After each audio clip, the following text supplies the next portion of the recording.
حضرت امام علی رضی اللہ تعالیٰ عنہ کی خدمت میں ایک شخص آ کے کہنے لگا، یا علی رضی اللہ تعالیٰ عنہ، میں بہت بیمار ہوں، میری بیماریاں ختم نہیں ہوتی، میں کیا کروں؟ تو امام علی رضی اللہ تعالیٰ عنہ نے فرمایا،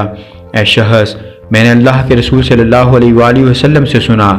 کہ جو انسان روز صبح سیب کھاتا ہے اللہ اسے شفا عطا کرتا ہے۔ اس نے کہا، یا علی رضی اللہ تعالیٰ عنہ، آپ فرماتے ہیں کہ جس کو جو چاہے پوچھے، کیونکہ آپ علم کے دروازے ہیں، آپ زمین سے زیادہ آسمانوں کے رستے جانتے ہیں۔ ایک سوال میرے ذہن میں ہے۔ تو امام علی رضی اللہ تعالیٰ عنہ نے مسکرا کے فرمایا، اے شخص، جو تم پوچھنا چاہتے ہو اس کا جواب بتاؤں یا سوال بھی میں بتاؤں؟ وہ شخص کہنے لگا، یا علی رضی اللہ تعالیٰ عنہ، اللہ کے محبوب، اور آپ بیمار لوگوں کو سیب کھانے کی اصلاح کیوں دیتے ہیں؟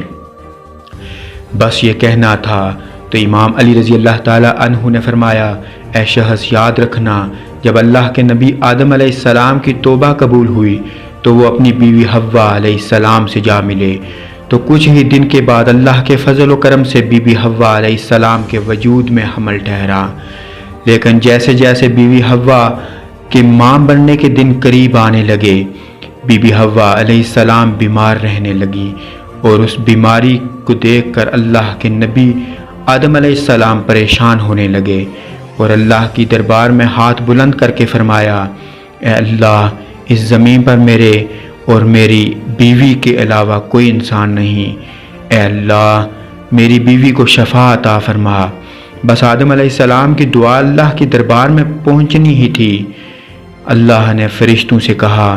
کہ جاؤ جنت سے کچھ سیب لے کے آدم علیہ السلام کے پاس پہنچو اور اسے کہو کہ اللہ نے تمہارے مرض کی دوا اس پھل میں بخشی ہے۔ اللہ کے کرم سے بی بی حوا علیہ السلام نے جیسے ہی وہ سیب کھائے وہ شفا یاب ہونے لگی، اور یہ بات قائم ہو گئی کہ جب خاندان آدم میں کوئی بیمار ہوتا تھا وہ دعا مانگتا تھا اور آسمان سے دوا کی صورت میں ایک سیب نازل ہوتا تھا،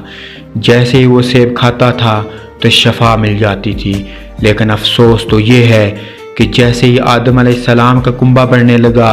تو انسانوں نے جنت سے اترے ہوئے پھل کو چھپانا شروع کر دیا، اور چھپانے کے بعد اسے بیچنے لگے، اور یہ مقابلہ کرنے لگے کہ میرے پاس جنتی سیب زیادہ ہیں، اور اسی لالچ کی وجہ سے آسمان سے سیب اترنا بند ہو گئے۔